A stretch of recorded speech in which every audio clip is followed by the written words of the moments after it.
जन्माद्यस्य यतोऽन्वयादितिरतश्चार्थे स्वभिज्ञस्वराट् तेने ब्रह्महृदाय आदि कवये मुह्यन्ति यत् सूर्याः तेजो वारिमृदां यथा विनिमयो यत्र त्रिसर्गो मृषा धाम्ना स्वेन सदा निरस्तकुहकं सत्यं परम धीमहि।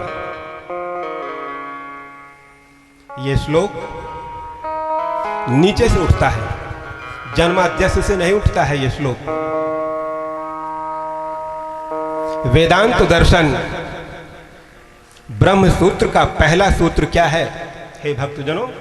पहला सूत्र है अथातो ब्रह्म जिज्ञासा,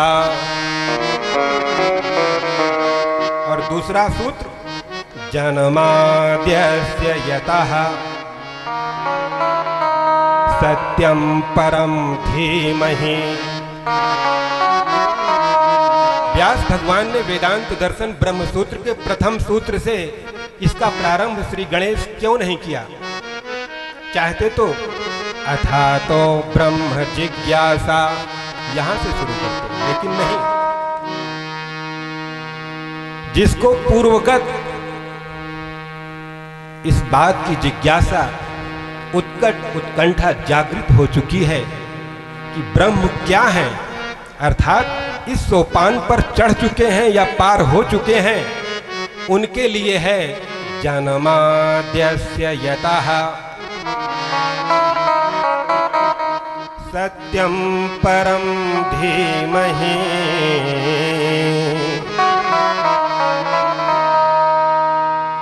और 18,000 का श्लोक का जो अंतिम श्लोक है वो प्रणामो दुःख शमनस्तम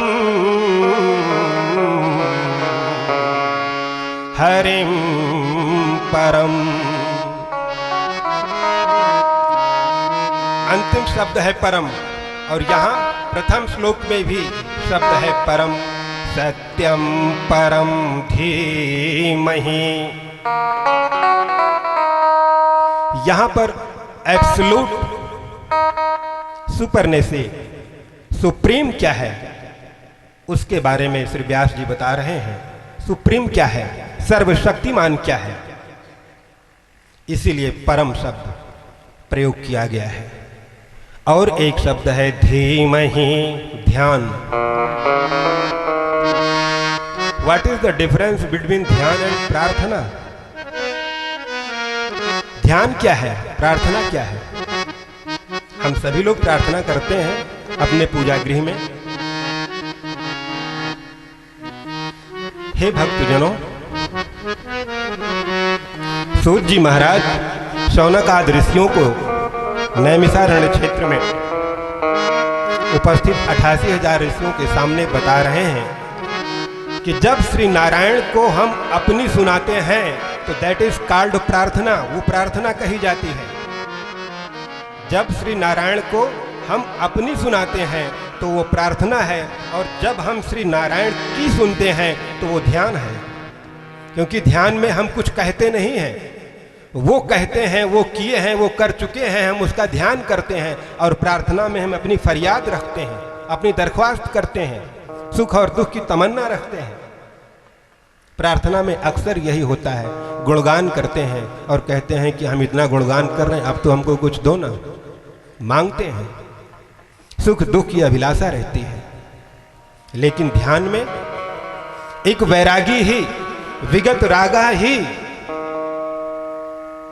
ध्यान कर सकता है।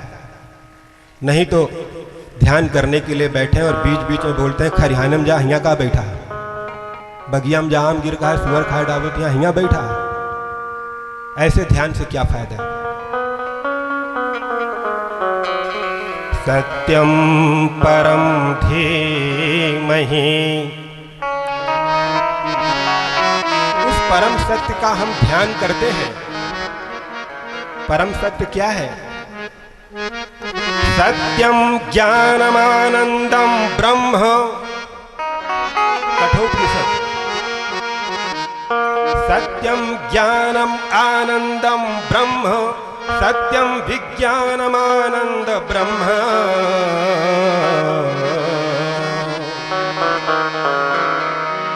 जो सत्य है वही परम सत्य है। सत्य क्या है?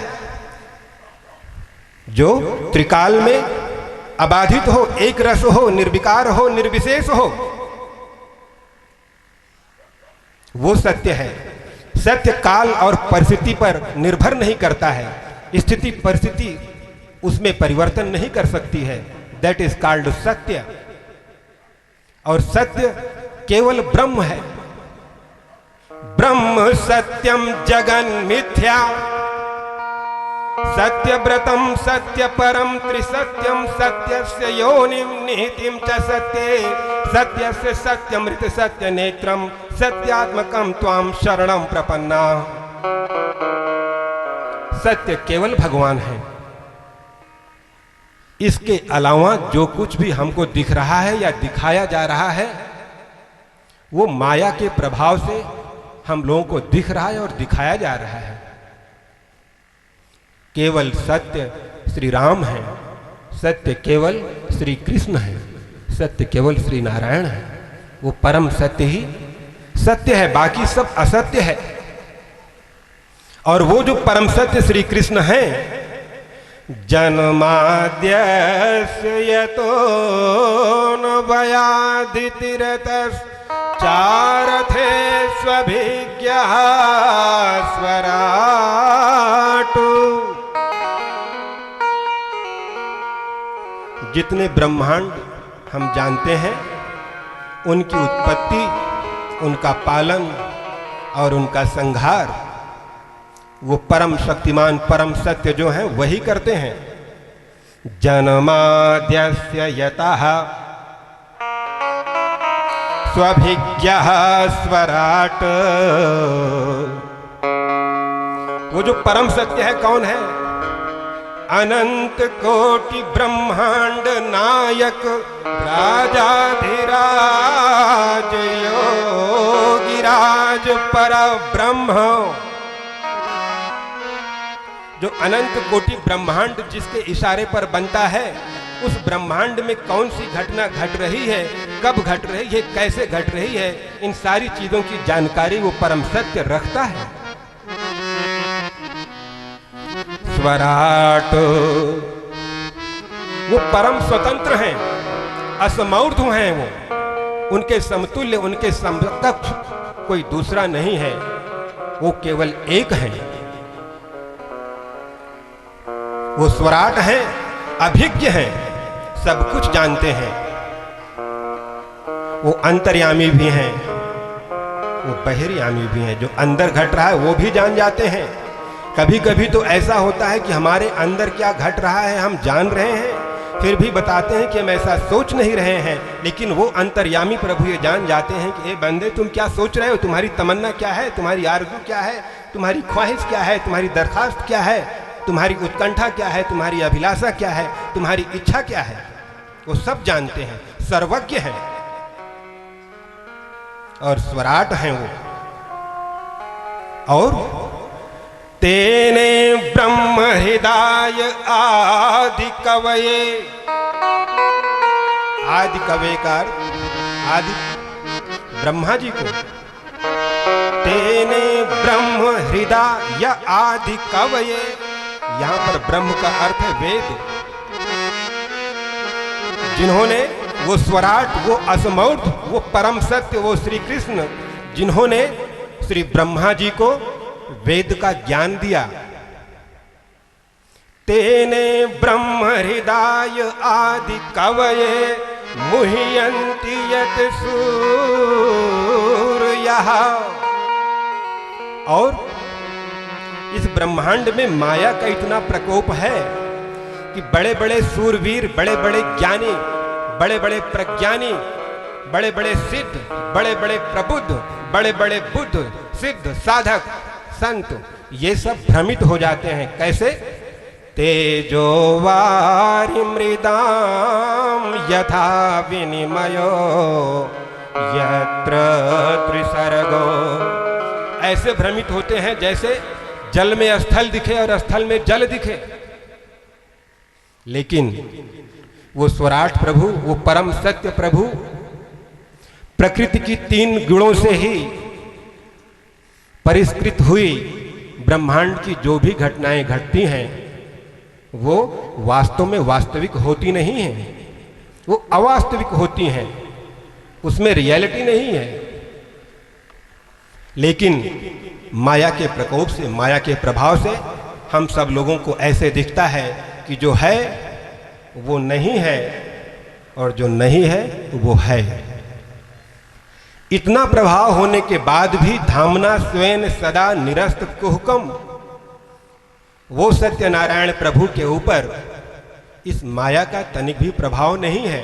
वो अपने निज धाम में अपने सर्व शक्तियों के साथ इससे अछूते रहते हैं और सदा वास करते हैं। ऐसे परम कृपालु, ऐसे परम करुणामय, ऐसे परम कृपालु, ऐसे परम दयावान दयानिधि श्री नारायण, श्री कृष्ण, श्री राम का हम ध्यान करते हैं। व्यास जी चाहते तो लिख देते सत्यम कृष्ण धीमहि, चाहते तो लिख देते सत्यम रामम धीमहि, सत्यम शिवम धीमहि।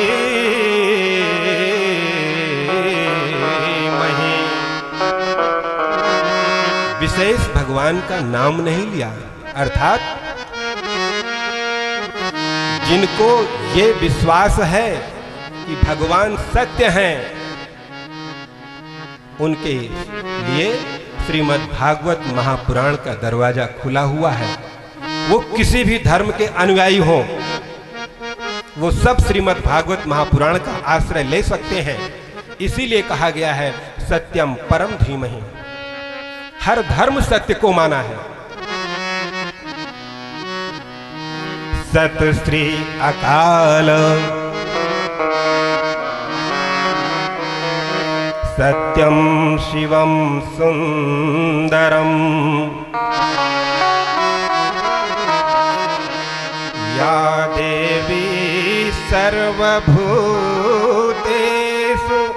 सत्यरूपेण संहिता, नमस्तस्यै नमस्तस्यै नमस्तस्यै नमो नमः।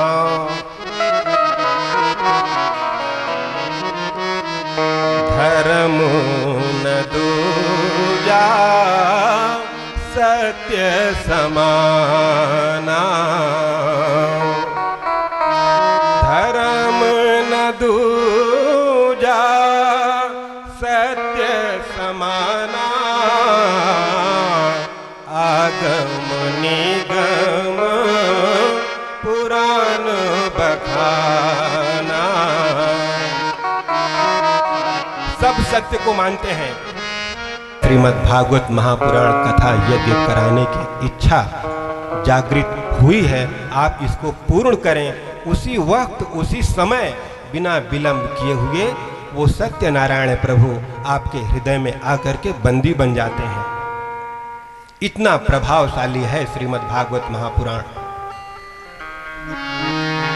धर्मः प्रोचित कैतवोत्र परमो निर्मत्सराणाम सताम, वेद्यम वास्तवम अत्र वस्तु शिवदम तापत्रयोन्मूलनम। ये वो ध्येय है, पहला श्लोक ध्येय है और ये ज्ञेय है, जानने योग्य है। तीसरा श्लोक, इस श्लोक को सूत जी का मंगल चरण कहा जाता है।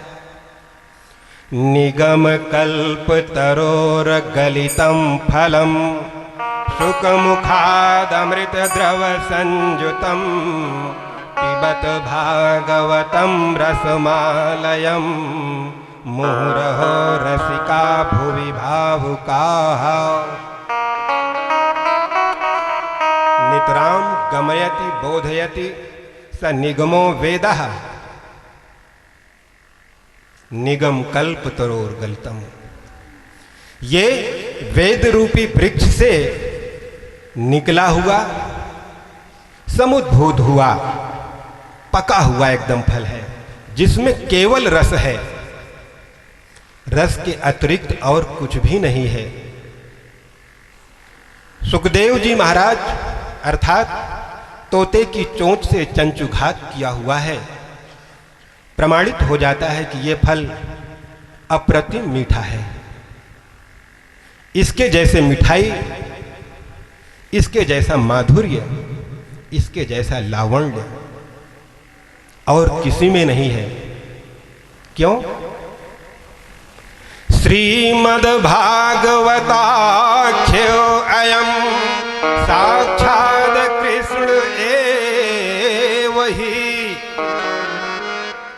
श्रीमद्भागवत महापुराण स्वयं श्री कृष्ण है। और श्री कृष्ण क्या है? रसो वै सः। श्री कृष्ण ब्रजराज के रसराज हैं। सुखदेव जी महाराज कह रहे हैं, मोहन से दिल क्यों लगाया है,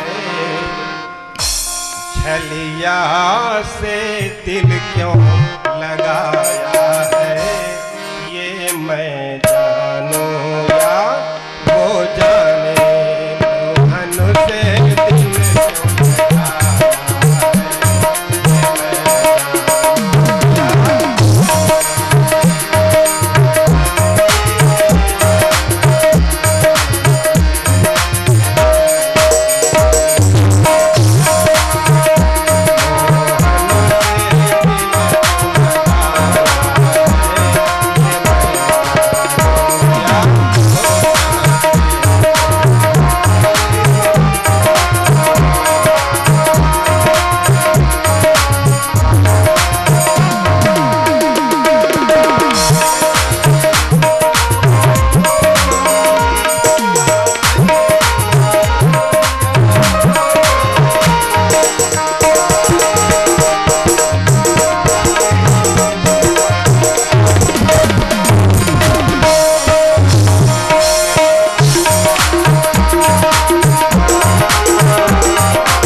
यदा भगवान को,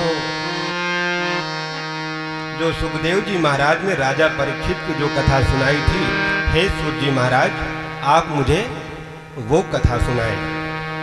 तो सूत जी महाराज 88,000 ऋषियों को कह रहे हैं कि हे ऋषियों, हे शौनकादि ऋषियों, मैं अब आपको परमहंसों की संहिता श्रीमद् भागवत की रचना जो भगवान व्यास के द्वारा की गई, इस परम संहिता को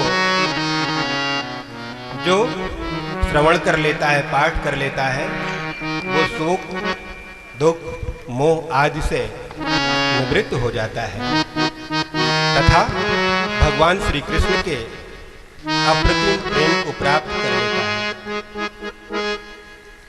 यस्याम वै श्रूयमाणायाम पुरुषे कृष्णे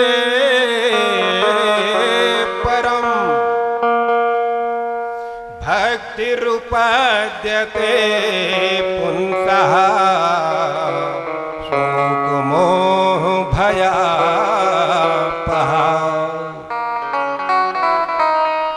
भगवान श्री कृष्ण में भक्ति उत्पन्न हो जाती है तथा व्यक्ति शोक मोह भय से निवृत्त हो जाता है।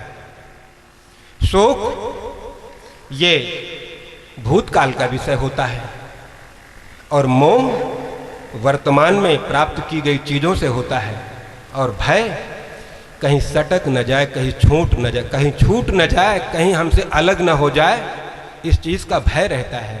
चाहे मान सम्मान प्रतिष्ठा वैभव ऐश्वर्य आदि सब कहीं छूट न जाए, इस चीज का भय रहता है। अर्थात भूतकाल, वर्तमान काल और भविष्य काल में घटी या घटेंगी इन सब चीजों से निवृत्ति प्राप्त कर लेता है। परमहंसों की जो संहिता श्रीमद् भागवत महापुराण है, उसमें महाराज परीक्षित का जन्म तथा पांडु पुत्रों का स्वर्गारोहण आदि कथा मैं आप लोगों को सुनाऊंगा, ऐसा सूत जी महाराज कह रहे हैं। परीक्षितो राजर से जन्म कर्म विलापनम संस्थां च पांडुपुत्राणाम वक्षे कृष्ण कथोदयम।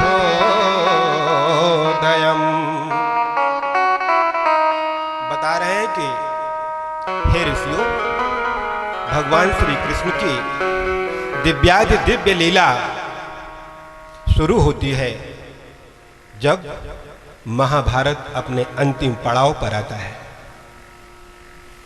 महाभारत का युद्ध 18 दिन तक चला और 18वें दिन केवल दुर्योधन और भीम का गदा युद्ध होना था, कोई बचा नहीं था। यदा मृधे कौरव सृंजयानाम वीरेषु वधो वीरगतिं गतेषु विकोदरा विद गदाभिमर्श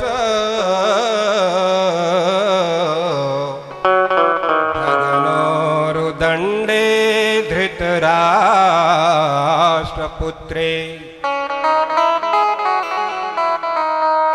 महाभारत दुर्योधन और भीम के गदा युद्ध पर निर्भर था। जो जीतेगा वही विजयी कहा जाएगा। भीम ने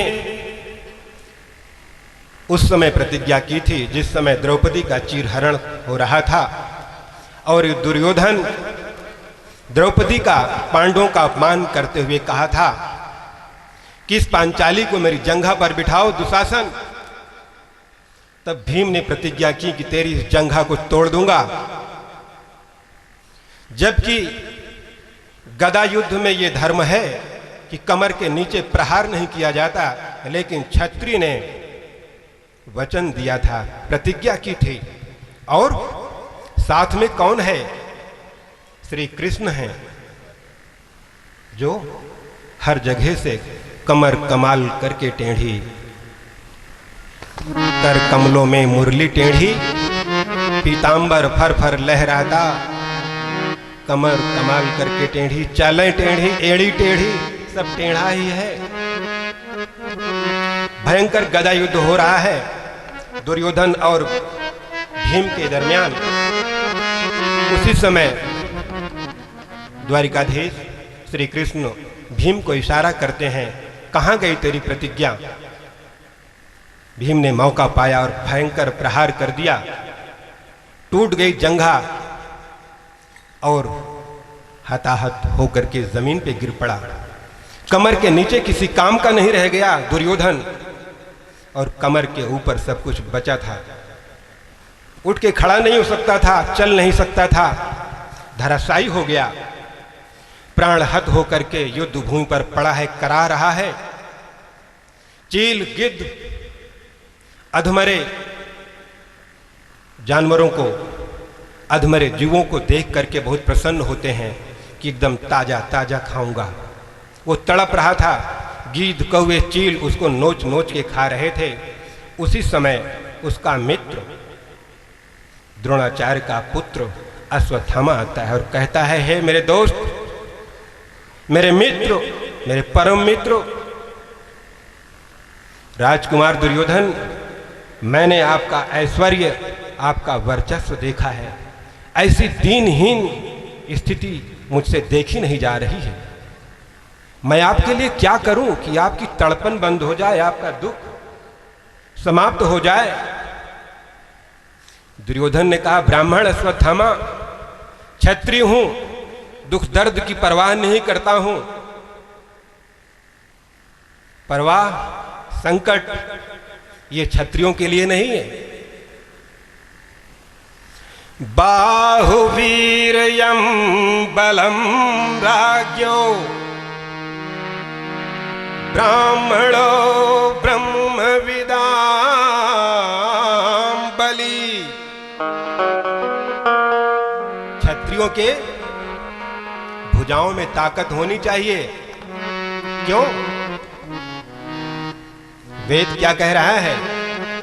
ब्राह्मणो अस्य मुखम आसीत् बाहुराजन्यः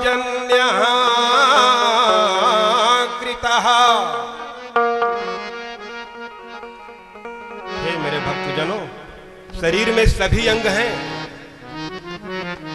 नाक, कान, गला, मुंह, हाथ, पैर, उदर सब कुछ है। ब्राह्मण को मुख कहा गया और क्षत्रिय को उस परम पिता का, उस परम शक्तिमान का, उस परम शक्ति का हाथ कहा गया। क्यों? हाथ ही ऐसा एक अंग है जो पूरे शरीर की रक्षा कर सकता है। पैर रथ के पावदान पर रखे हुए हैं, पीछे से आवाज आ रही है, पाहि पाहि महायोगिन। नारी की आवाज को सुनकर के भगवान पीछे देखते हैं तो सफेद वस्त्र पहने हुए एक युवती ये कह रही है। वो युवती कोई और नहीं, उत्तरा है, अभिमन्यु की पत्नी, जो गर्भवती है और कह रही है कि इस द्वंद्व जगत में, इस द्वैत जगत में, इस दुनिया में कोई जीने के लिए बेकरार है, कोई मरने के लिए बेकरार है। जीने की आरज़ू में मरे जा रहे हैं लोग और मरने की आरज़ू में जिए जा रहे हैं लोग। जो मरना चाहता है वो जिए जा रहा है और जो जीना चाहता है वो चला जाता है। आप मेरी रक्षा कीजिए, रक्षा कीजिए। यहां पर अर्जुन खड़े हैं, भीम, युधिष्ठिर, नकुल, सहदेव सब खड़े हुए हैं और एक विधवा श्री कृष्ण को क्या कह रही है? पाहि पाहि महायोगिन देव देव जगत्पते।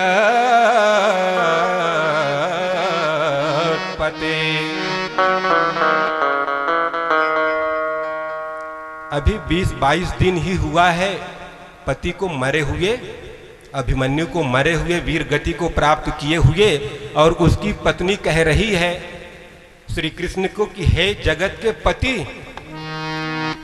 एक युवती जो विधवा है, जबान पर, जिह्वा पर पति शब्द आ रहा है, जहां पर अर्जुन, भीम, नकुल, सहदेव, युधिष्ठिर खड़े हैं। इनके ससुर हैं, 5-5 ससुर जो महाबलशाली हैं। किसी को याद नहीं किया उत्तरा ने, क्यों? इस कलयुग में उम्र इतनी कम है कि अगर खुद करके ही सारा तजुर्बा लेना चाहेंगे तो उम्र कम पड़ जाएगी। ये प्रश्न, पहला प्रश्न पूछा है शौनक आदि ऋषियों ने सूत जी से की, उम्र बहुत कम है, क्या करें और क्या न करें। प्रायेण अल्पा यशु। उत्तरा ने द्रौपदी से ये नसीहत ली है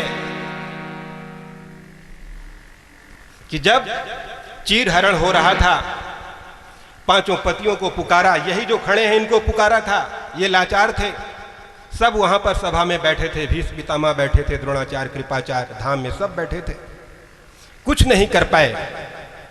और किया तो केवल द्वारिकाधीश ने किया। जब द्वारिकाधीश स्वयं वहां पर उपस्थित हैं, और द्वारिकाधीश कौन है? कठोपनिषद कह रहा है, पतिम पतीनां परमं विदाम्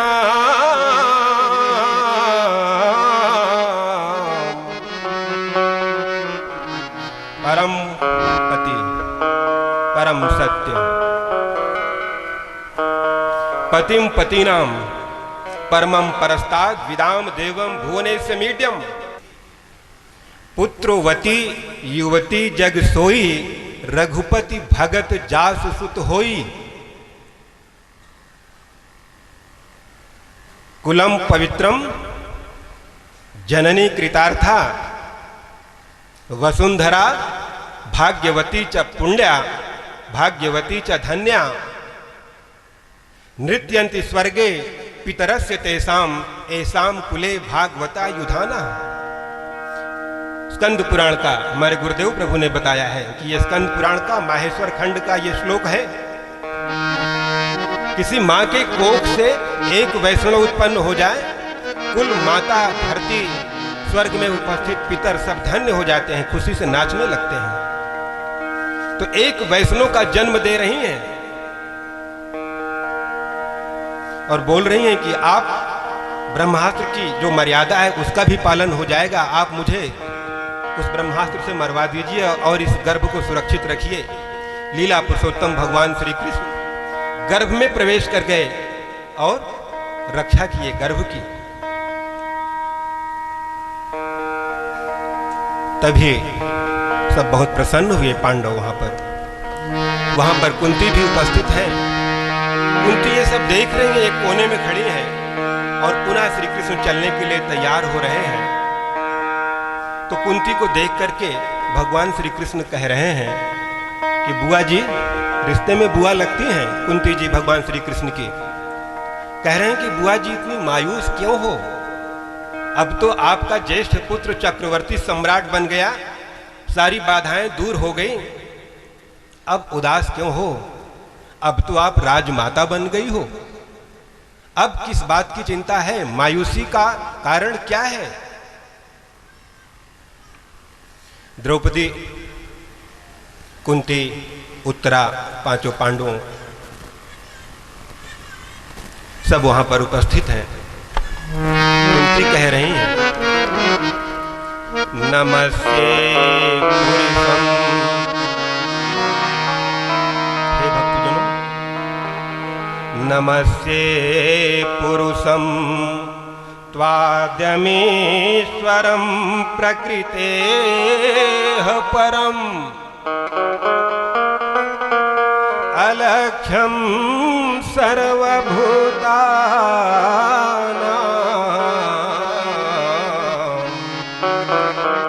अंतर्बहिर्वस्थितम्।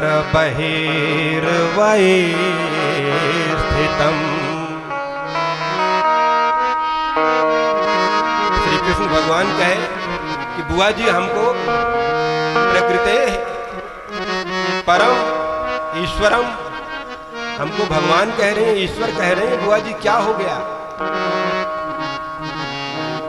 कह रहे हैं कि हम सब जान रही हैं, आप लीलाधारी हैं, आप गिरधारी हैं, आप बनवारी हैं, आप रास बिहारी हैं, आपकी सारी लीलाओं को समझ रही हूं।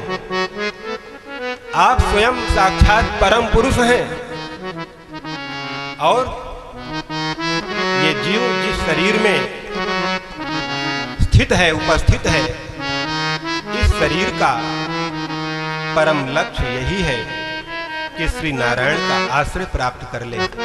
इस साधन से श्री नारायण का आश्रय प्राप्त कर ले। जब हमारे परिवार में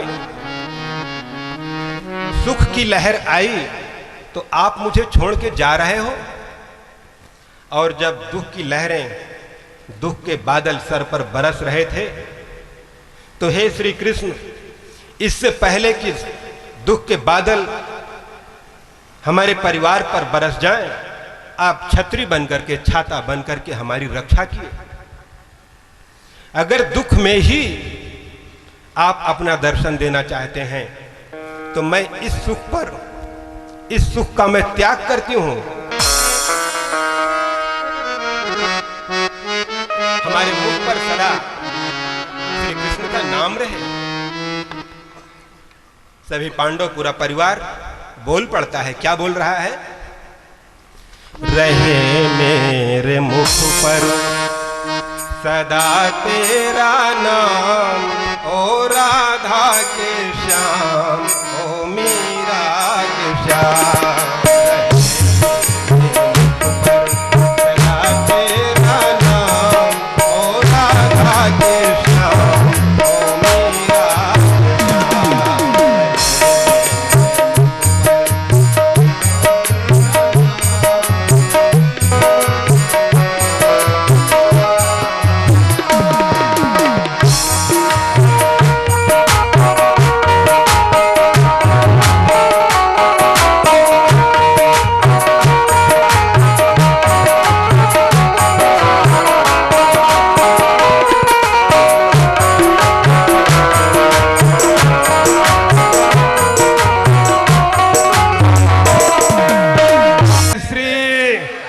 जय जय श्री, जय जय श्री, जय हो, जय हो।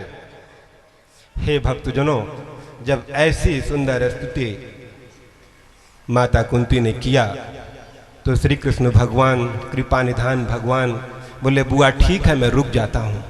कुंती, द्रौपदी सब पहुँचती हैं। कहाँ?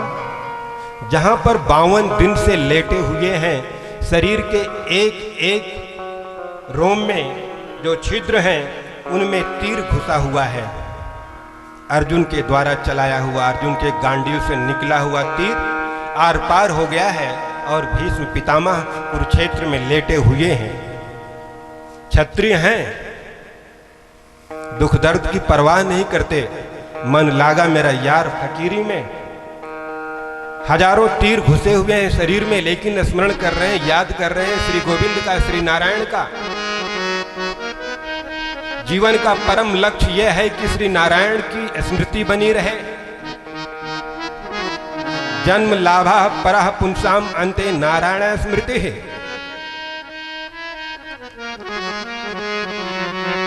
वहां पर पहुंचते हैं, भगवान श्री कृष्ण सबसे पीछे।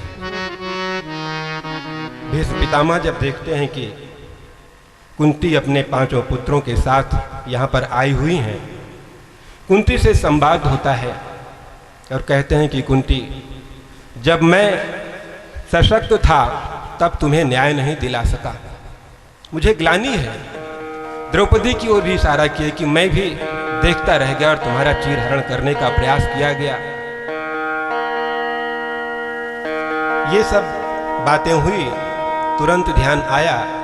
अर्जुन को कहा कि अर्जुन, तेरा सखा किधर है? वो बांके बिहारी किधर है? गोविंद ने आवाज दिया, पितामह मैं पीछे खड़ा हूं। पितामह ने कहा, सारी स्क्रिप्ट को लिखने वाले आप, मेन कलाकार आप, मेन हीरो आप, और पर्दे के पीछे सामने आइए। जो श्लोक में कहा गया है, श्लोक के अर्थ को इस भजन में वैसे ही लिया गया है। कह रहे हैं, कन्हैया मोरे नैनन वागे, कन्हैया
कन्हैया मोरे।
के बिहारी लाल की जय हो, भक्त वत्सल भगवान की जय हो।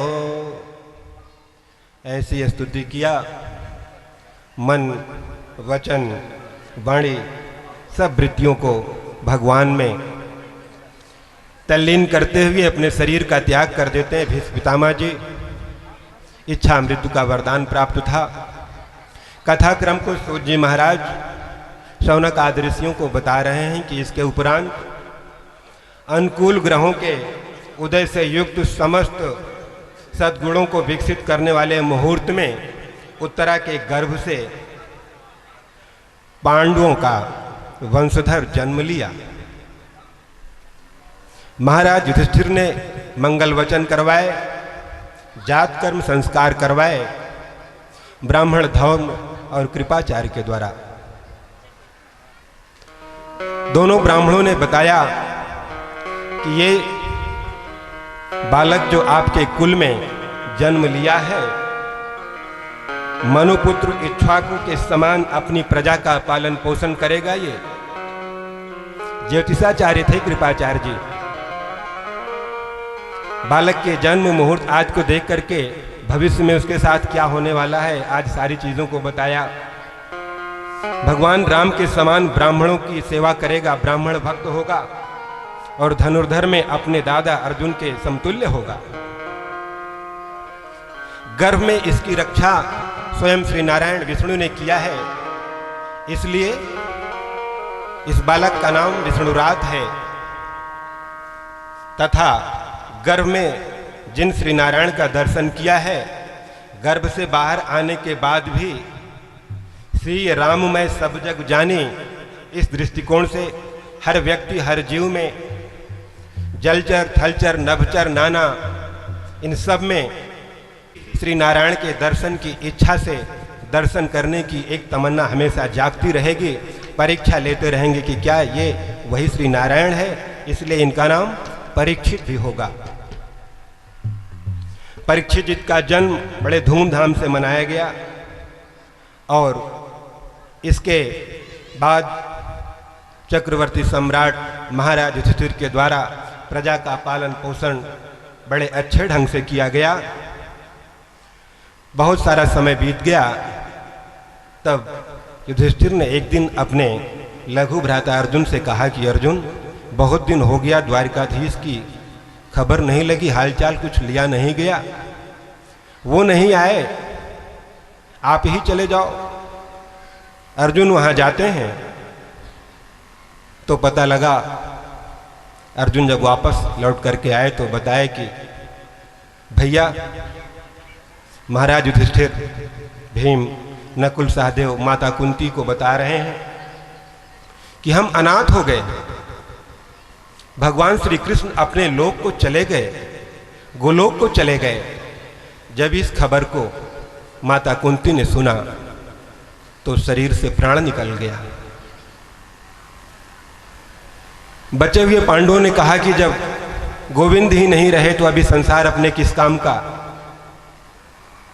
राज्य का सारा कार्यभार सत्ता को सौंप दिया परीक्षित जी को और स्वयं स्वर्गारोहण करके अपने परम लक्ष्य को प्राप्त करने के लिए उद्यम किए और उस परम लक्ष्य को परम पिता परमेश्वर की चरण शरण को ग्रहण किया पांडवों ने। महाराज परीक्षित भी पांडुकुल में जिस तरीके से अन्य राजाओं ने अपनी प्रजा पर कृपा दया करते हुए राज्य का पालन पोषण किया, वैसे वो भी धर्मशील धर्मगत धर्मवान धर्म ध्वजाधारी महाराज परीक्षित अपनी प्रजा की सेवा करते रहे। कुरजांगल देश के सम्राट के रूप में वो जाने जाने लगे और एक दिन सैनिक आकर के बताते हैं कि एक राजवेशधारी पुरुष अपने हाथ में एक दंड लिए हुए है,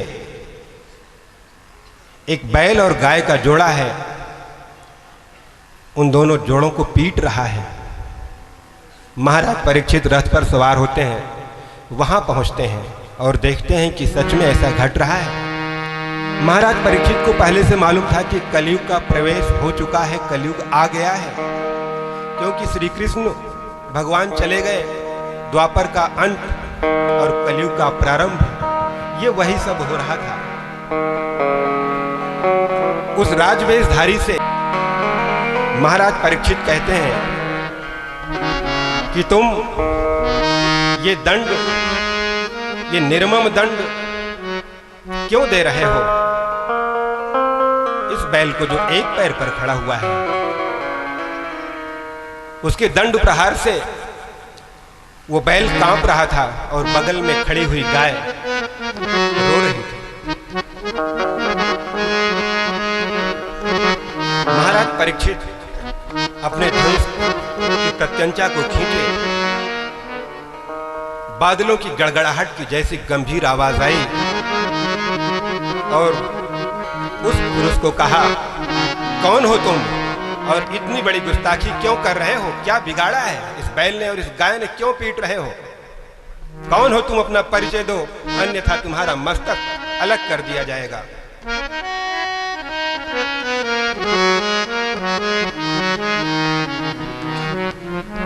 हे भक्तजनों, वो कोई और नहीं था वेशधारी, राजवेशधारी, वो कली था।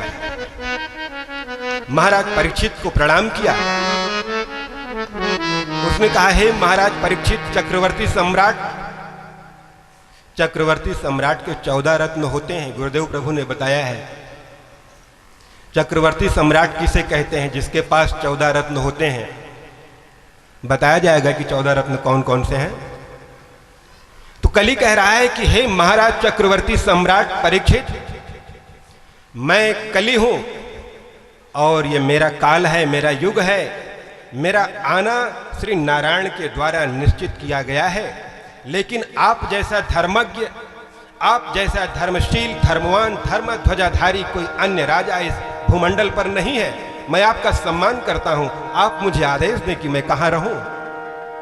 हे महाराज परीक्षित, आप जहां मुझे आदेश कर देंगे, मैं उसी स्थान पर आपका आदेश अध्यादेश समझ करके पालन करूंगा। आप मुझे आदेश दें।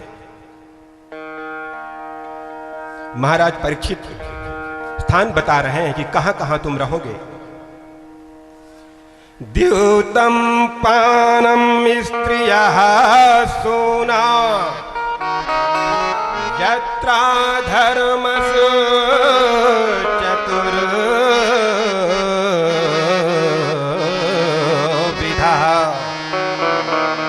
4 स्थान बताया मेरे भक्तों महाराज परीक्षित ने।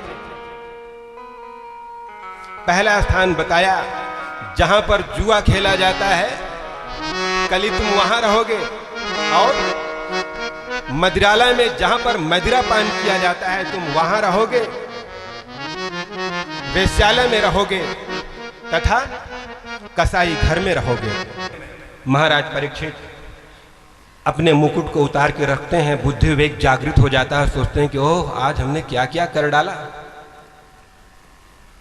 इतनी बड़ी बड़ी गलतियां कर दी। और तब बहुत पश्चाताप कर रहे थे कि आज मैंने ब्राह्मण का अपमान कर दिया, समीक ऋषि का अपमान कर दिया। तब तक शिष्य आ जाता है और बताता है, महाराज गुरुदेव प्रभु समीक ऋषि का संदेश लेके आया हूं। ऋषि बालक श्रृंगी के द्वारा आप श्रापित हो गए हैं।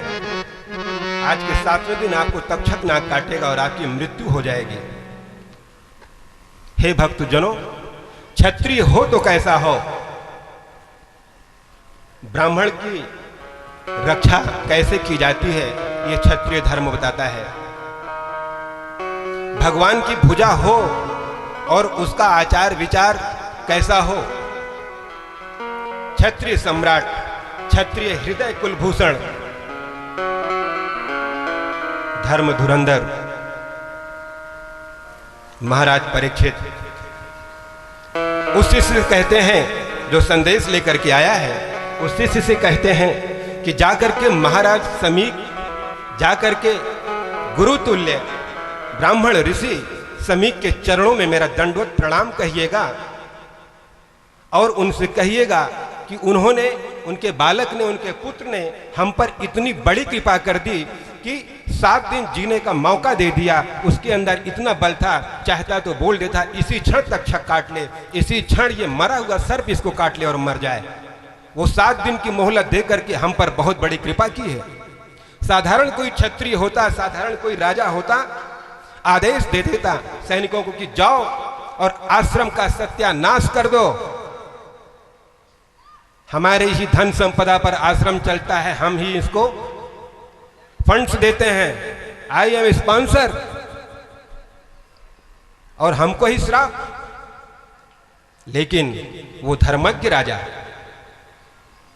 बड़ा सम्मान के साथ, बड़े सम्मान के साथ, बड़े आदर के साथ अपना संदेशा भिजवाते हैं और कहते हैं कि उनको मेरा प्रणाम कहिएगा, हम उनका अभिनंदन करते हैं, हम उनका स्वागत करते हैं, ये तो मेरा प्रारब्ध था, ये मेरा कोई कर्म था, उनकी कोई गलती नहीं है, गलती हमारी है, हम उसके लिए क्षमा प्रार्थी हैं।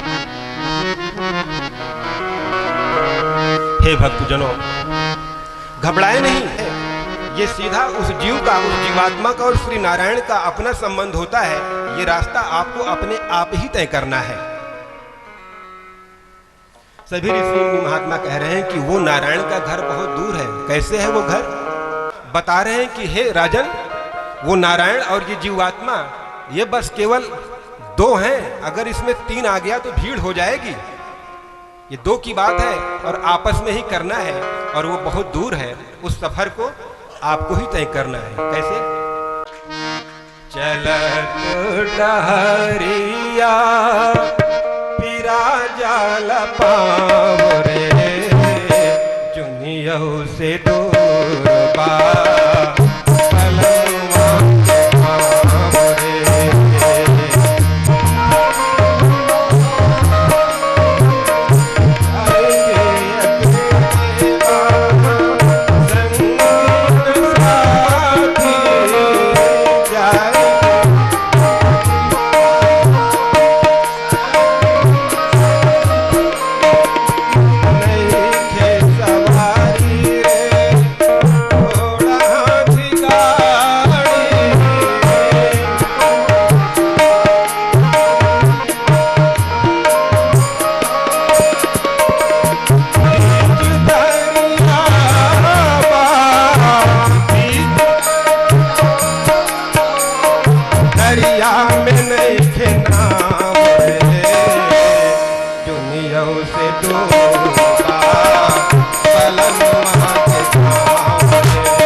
सुखदेव स्वामी भगवान की, महामुनि सुखदेव की जय। जय श्री राधे। हे भक्तजनों, आज यहीं विश्राम देते हैं।